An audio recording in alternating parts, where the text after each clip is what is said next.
एक सूचना देना चाहता हूं जो आपके हित के लिए है। विश्वास लर्निंग ऐप आप डाउनलोड करिए। कमिंग सून यानी बहुत जल्द विश्वास लर्निंग ऐप पर आपके लिए ई बुक सुविधा प्रारंभ की जा रही है। और ये जो ई बुक है ये बहुत ही कम फीस पर आपको जो है सब बहुत कम सब्सक्रिप्शन पर आपको दिया जाएगा। इस पर हम सबसे पहले NCERT MCQ के नाम से 9 किताब लॉन्च करने जा रहे हैं व्याख्यात्मक हल के साथ। दोस्तों इसी प्रकार से विश्वास लर्निंग ऐप पर यह दूसरा बेस्ट कोर्स है। अगर आप जनरल स्टडीज प्रीलिम्स का तैयारी करना चाह रहे हैं अच्छे से, तो ये 1000 घंटे की पूरी क्लास है। 2499 रुपये में 1 साल के वैलिडिटी पर उपलब्ध है।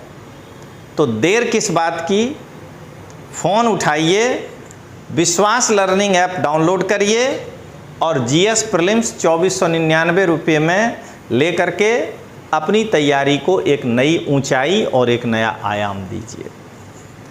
कि विश्वास लर्निंग ऐप जिसका QR कोड आपके सामने है, आप डाउनलोड करिए और वहाँ NCERT का कोर्स मात्र 2499 रुपये में 1 साल की वैलिडिटी पर उपलब्ध है।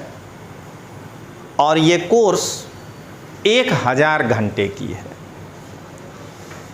मैं दावा तो नहीं लेकिन आपको विश्वास दिला सकता हूं कि आप इस कोर्स को करने के बाद खुद महसूस करेंगे कि भारत में किसी भी कोचिंग संस्थान के द्वारा इतना क्लियर कॉन्सेप्ट NCERT में नहीं दिया गया है। IS गुरु तोमर सर और विश्वास एजुकेशन में UPSC की तैयारी करने वाले लड़कों का हार्दिक अभिनंदन। दोस्तों अभी कुछ दिन पहले UPSC 2024 के प्रारंभिक परीक्षा का परिणाम आया। जो लड़के इस परीक्षा में सफल हुए हैं उनको कॉन्ग्रेचुलेसन, हार्दिक अभिनंदन। लेकिन हम सभी जानते हैं कि UPSC के प्रारंभिक परीक्षा में केवल 14,000 कुछ 100 बच्चे ही सफल हुए हैं और परीक्षा देने वालों की संख्या लाखों में थी, माना 3 लाख से ज़्यादा, फॉर्म तो उससे भी ज़्यादा भरा था। तो अधिकांश बच्चे सफल नहीं हो पाए। तो आज हम उन्हीं बच्चों के लिए कि UPSC 2025 जो अगर आप देना चाह रहे हैं तो आपकी रणनीति क्या होनी चाहिए। UPSC की तैयारी करने वाले बच्चे 5 कैटेगरी के होते हैं। हम यहाँ क्लियर कर दें कि कुछ लोग इस 5 कैटेगरी का मतलब समझ रहे होंगे general, EWS, OBC, SC, ST। नहीं, मैं कभी भी पढ़ाई में इस तरह का वर्गीकरण नहीं करता हूँ क्योंकि सभी बच्चे मेधावी ही होते हैं। तो यहाँ मैं एक अलग तरह का वर्गीकरण किया हूँ जो आपको बताऊँगा। लेकिन उसके पहले मैं आपको एक प्रचार समझ लीजिए या आपके लाभ के लिए बता रहा हूँ कि विश्वास लर्निंग ऐप जिसका QR कोड आपके सामने है, आप डाउनलोड करिए और वहाँ NCERT का कोर्स मात्र 2499 रुपये में 1 साल की वैलिडिटी पर उपलब्ध है। और ये कोर्स 1000 घंटे की है। मैं दावा तो नहीं लेकिन आपको विश्वास दिला सकता हूँ कि आप इस कोर्स को करने के बाद खुद महसूस करेंगे कि भारत में किसी भी कोचिंग संस्थान के द्वारा इतना क्लियर कॉन्सेप्ट NCERT में नहीं दिया गया है। तो देर किस बात की, आप अपना मोबाइल उठाइए और QR कोड को जो है अपने मोबाइल में लीजिए और विश्वास लर्निंग ऐप डाउनलोड करके NCERT 2499 रुपये में 1 साल तक पढ़िए।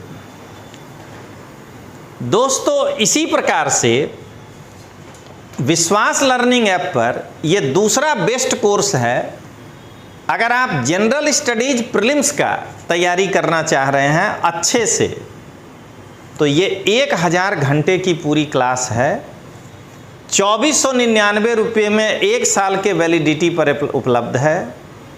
तो देर किस बात की, फ़ोन उठाइए, विश्वास लर्निंग ऐप डाउनलोड करिए और GS प्रीलिम्स 2499 रुपये में लेकर के अपनी तैयारी को एक नई ऊंचाई और एक नया आयाम दीजिए। आइए दोस्तों, अब हम लोग आगे बढ़ें। पहले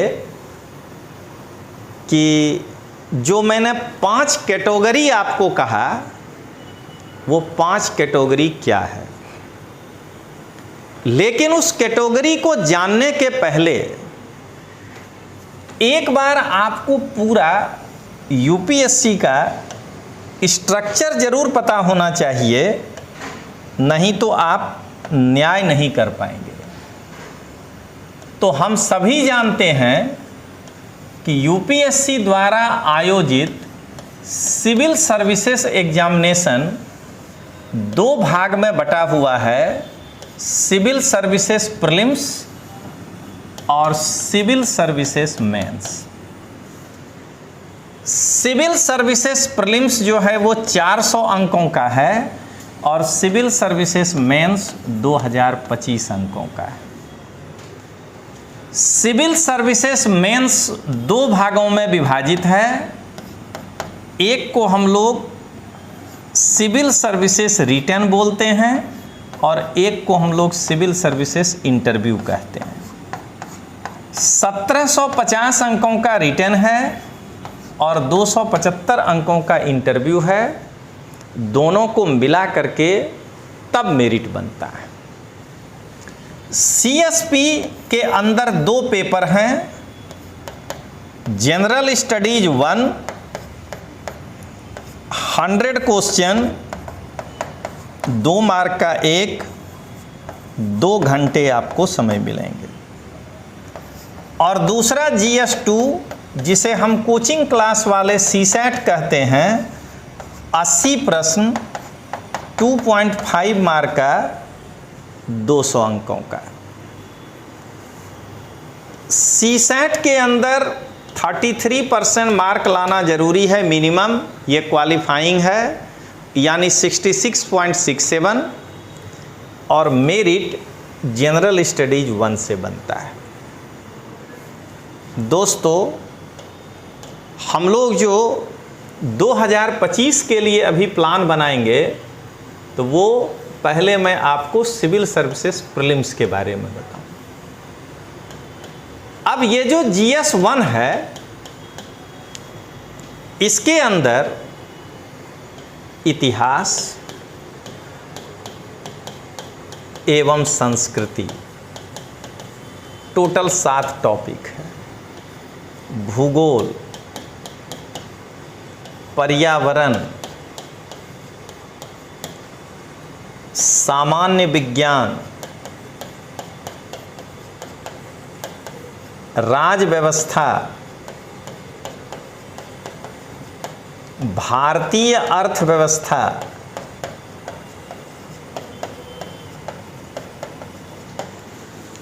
और समसामयिकी करंट अफेयर्स। इसके बाद ही आपको पता चलेगा कि मैंने 5 कैटेगरी कौन कौन सा बांटा है। अब दोस्तों 200 मार्क का एग्जाम है। अगर पेपर टफ पूछा तो 75 से लेके 80 के बीच मेरिट, और अगर पेपर इस साल के हिसाब से पूछा तो 85 से लेकर के 95 के बीच मेरिट, यही आपका घूमेगा। 95 हम जानकर एकदम लास्ट बता दिए आपको। 95 तक मेरिट पाने के लिए ये है 17 क्वेश्चन, ये है 17 क्वेश्चन बना इतिहास और राज्य व्यवस्था। लगभग 19 क्वेश्चन इकोनॉमिक्स, कभी आगे पीछे होता है। 3 आपका बेहतरीन होना चाहिए। उसके बाद भूगोल से 10 क्वेश्चन एवरेज और पर्यावरण से 12 क्वेश्चन एवरेज। इसमें से आप अकेला भूगोल भी मजबूत कर सकते हैं और दोनों का नेचर एक जैसा है तो दोनों भी कर सकते हैं। अगर आपका सामान्य विज्ञान है तो कोई बात नहीं है तो आप इसको लेट गो भी कर सकते हैं साइंस एंड टेक पढ़ के। अब देखिए 17, 10, 27, 10, 37, 2, 39, 5, 44, 10, 54, 10, 64 और 7, 73, 10, 83 और 9, 92 तो यहीं हो गया तो करंट 8 गो होगा। तो ये जो आपका 10, 19 है अर्थव्यवस्था, ये कम से कम इसमें 10 से 12 करंट होगा तो 20 हो गया यहीं। राज्य व्यवस्था में 2 गो होगा 22, साइंस टेक में 8 गो होगा 30, पर्यावरण में 6-7 गो होगा 37। कुल मिला के आपको 40 क्वेश्चन करंट का भी आपको देखना पड़ेगा। ये एक बड़ा सेक्शन है, क्योंकि ये नहीं तो इसमें से कई सारे क्वेश्चन आपसे छूटते चले जाएंगे। तो ये एक छोटा सा आपको पहले परिचय दे दिए और अब इसके आधार पर मैं बताना चाह रहा हूँ कि कैटेगरी जो 5 है वो कौन है। लेकिन दोस्तों उसके पहले मैं आपको एक सूचना देना चाहता हूं जो आपके हित के लिए है। विश्वास लर्निंग ऐप आप डाउनलोड करिए। कमिंग सून यानी बहुत जल्द विश्वास लर्निंग ऐप पर आपके लिए ई बुक सुविधा प्रारंभ की जा रही है। और ये जो ई बुक है ये बहुत ही कम फीस पर आपको जो है बहुत कम सब्सक्रिप्शन पर आपको दिया जाएगा। इस पर हम सबसे पहले NCERT MCQ के नाम से 9 किताब लॉन्च करने जा रहे हैं व्याख्यात्मक हल के साथ। मैं आपको आज ये खुशखबरी दे रहा हूं कि 6 से 10 तक के NCERT का 4 वॉल्यूम है। सामान्य विज्ञान, भूगोल, इतिहास और पॉलिटी और इकोनॉमिक्स एक में, और 11-12 की 5 किताबें हैं वॉल्यूम। एक कला और संस्कृति, एक भूगोल, एक इतिहास, एक जो है आपका क्या कहते हैं पॉलिटी, और एक मिसलेनियस। तो कुल आपको या इकोनॉमिक्स 9 किताब जो है यहाँ पर मिलेगा और उसका नाम है उस किताब का NCERT MCQ। अगले जब हम आपको लेक्चर में आएंगे तो उस किताब का यहाँ पर आपको पूरा टाइटल दिखेगा और 1 सप्ताह के अंदर ये बुक जो है आपको ई बुक के थ्रू विश्वास लर्निंग ऐप पर पढ़ने को मिल जाएगा। पूरा NCERT को क्वेश्चन आंसर फॉर्म में हमने किया है व्याख्यात्मक हल के साथ। तो दोस्तों तैयार रहिए, विश्वास लर्निंग ऐप डाउनलोड करिए और NCERT MCQ का इंतज़ार करिए। और इंतज़ार के पहले गुणवत्ता देखना है तो आप विश्वास लर्निंग ऐप पर 2499 में NCERT और 2499 में GS प्रीलिम्स का कोर्स देख सकते हैं। अब आइए हम लोग इस 5 कैटेगरी पे चर्चा करें। दोस्तों मुझे मालूम है कि हमारे विद्यार्थी गण को ऐसा लगता होगा कि sir general SC ST OBC कर रहे हैं। नहीं, वो ना राजनीति में होता है,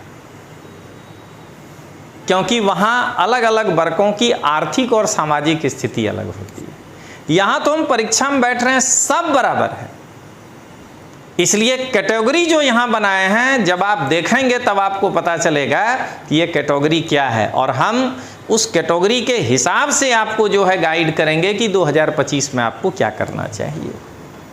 तो आइए दोस्तों सबसे पहले देखें कि वो कैटेगरी कौन क्या है। तो कैटेगरी 1 के अंतर्गत वैसे छात्र आते हैं,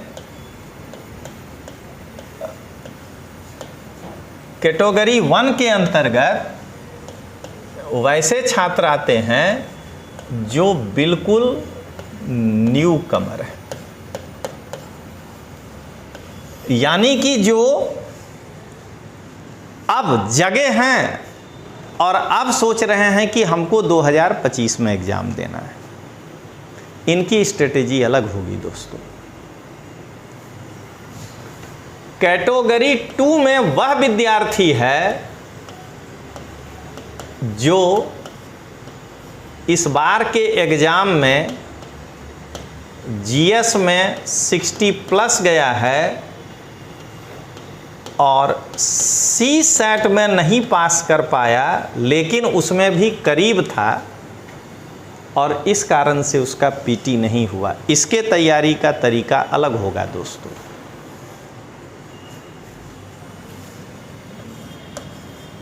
कैटेगरी 3 में वो विद्यार्थी आता है जो जीएस 90 प्लस किया होगा लेकिन सीसेट के कारण फेल हो गया। यहाँ कैटेगरी ऐसा है कि उसको जीएस में ज़रूरत नहीं है, उसको जीएस एक अलग ढंग से पढ़ना है और उसको सीसेट। यहाँ दोनों ठीक है, थोड़ा थोड़ा मेहनत का आवश्यकता है। यहाँ अभी ठीक और ख़राब नहीं कहा जा सकता, नया बच्चा है, साल भर में निकाल भी देगा अगर उसको सही गाइडेंस मिला तो, और नहीं तो हो सकता है नहीं भी निकाल पाए। अब आइए कैटेगरी 4। इसके अंदर वैसा लड़का है जो सीसेट क्वालिफाई कर चुका है लेकिन जीएस में लो स्कोरर है, 40 से भी नीचे। हम सभी जानते हैं ना कि हमारा देश विविधताओं का देश है। अगर हम भौगोलिक रूप से हम में डाइवर्सिटी है, सामाजिक रूप से डाइवर्सिटी है, तो हम तैयारी कैसे एक जैसा कर सकते हैं? अलग अलग लड़कों के लिए अलग अलग होगा। और एक वैसा कैटेगरी का लड़का है जो इस बार अपनी तैयारी को बिना जांचे एग्ज़ाम देने गया था, वो बेचारा जीएस में भी लो रहा और सी सेट में भी लो रहा। तो न्यू कमर को सब कुछ नया पढ़ना है, उसका क्या प्लानिंग होना चाहिए, एक वीडियो मैं इस पर बनाऊंगा। आज मैं आपको केवल ये प्लान के लिए बता रहा हूँ। 2 कैटेगरी वाला जो है, इसके तैयारी का क्या प्लान होना चाहिए, ये मेरा दूसरा वीडियो होगा। जिसका जीएस अच्छा है और सीसेट खराब है, उसको क्या करना चाहिए, उसके लिए मेरा तीसरा प्लान होगा। और सीसेट पास है, खाली जीएस में उसको बूस्टर चाहिए, तो उसके लिए मेरा चौथा प्लान होगा। और जिसका दोनों लो है, उसके लिए मेरा 5वां प्लान होगा। और अंत में भगवान बुद्ध के एक श्लोक नहीं, एक कहानी के साथ मैं अपना ये पूरा करता हूँ कि एक शाश्वत सत्य ये भी है कि जब आप प्रतिस्पर्धा के लिए निकले हैं ना, तो असफलता से मत घबराइएगा। कहा जाता है कि हारा वही जो लड़ा नहीं। ठीक है, हम हार गए तो हो सकता है हम इस बार नहीं लड़े हों। अगली बार अगर हम बढ़िया से लड़ने जाएंगे तो हो सकता है कि हम जीत जाएं। असफलता से जिस दिन व्यक्ति को घबराहट होने लगा, उसी दिन उस व्यक्ति का कैरियर नीचे जाने लगा। ये बात को ध्यान रखिएगा। जैसे मौत शाश्वत सही है। अगर आप मृत्यु से घबराने लगे तो कोई काम ही नहीं कर पाइएगा ना। चौथा मंजिल पर खड़ा है, पूरा बिल्डिंग है, गिर जाए मर जाएंगे तो हम चौथा मंजिल पे नहीं चढ़ेंगे। साइकिल लेकर के रोड पर निकले, कोई टक्कर मार दिया तो भगवान बुद्ध का वो कहानी आपको भी याद है कि भगवान बुद्ध से एक महिला मिली जिनके बेटे की मृत्यु हो गई थी, तो बोली क्या कि आप भगवान हैं तो मेरे बेटे को जिला दीजिए। तो भगवान बुद्ध उनको एक कटोरा देकर के बोले कि उस घर से चावल लेकर आना जहां आज तक कोई मरा ही नहीं हो। ऐसा कौन सा घर होगा जिसमें दादाजी की मृत्यु ना हुई हो, कि परदादा की मृत्यु ना हुई हो। तो वो जो है महिला पूरा शहर घूम के आई और भगवान बुद्ध को बोली कि ऐसा कोई घर ही नहीं है जहाँ की कोई मृत्यु नहीं हुई है। तो भगवान बुद्ध बोले कि उस शाश्वत सत्य को तुम झुठलाना क्यों चाहते हो। तो इसीलिए एक शाश्वत सत्य ये भी एक असफलता हाथ लगेगा, लेकिन इसका मतलब ये नहीं है कि हम लड़ना छोड़ दें। तो दोस्तों, आज के इसी मोड पर मैं इसे पूरा कर रहा हूं कि आज मैंने कैटेगरी बांट दिया और अब अगले लेक्चर में एक एक पर मैं चर्चा करूंगा और आपको बताऊंगा कि आपको कैसे तैयारी करना है।